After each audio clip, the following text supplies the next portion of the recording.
வணக்கம். சீர்காழி பேருந்து நிலையத்தில் மது போதையில் குழந்தையுடன் கிடந்த பெண்ணை தகவலின் பேரில் சிங்கப்பெண் சிறப்பு அதிரடிப்படையினர் மீட்டு போதையை தெளிய வைத்து குழந்தையை முட்டிப்பால் கொடுத்து மருத்துவமனைக்கு அனுப்பி வைத்தனர். இந்த சம்பவம் அப்பகுதியில் பெரும் பரபரப்பு ஏற்படுத்தியுள்ளது. ஓவியா, மயிலாடுதுறை மாவட்டம் சீர்காழி பழைய பேருந்து நிலையம் பேருந்து நிறுத்தம் வளாகத்தில் 25 மதிக்கத்தக்க பெண் ஒருவர் மது போதையில் மயங்கி கிடந்துள்ளார். அருகில் 8 மாத பெண் குழந்தை பசியுடன் அழுது கொண்டிருந்தது.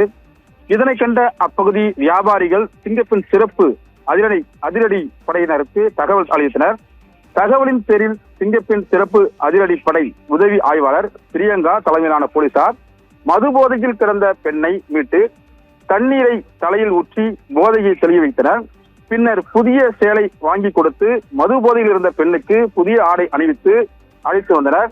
தொடர்ந்து பசியால் அழுது கொண்டிருந்த குழந்தைக்கு முட்டிப்பால் வாங்கி கொடுத்து பெண் பயணிகள் உதவியுடன் குழந்தையின் அழுகையை ஆசுவாசப்படுத்தினர்.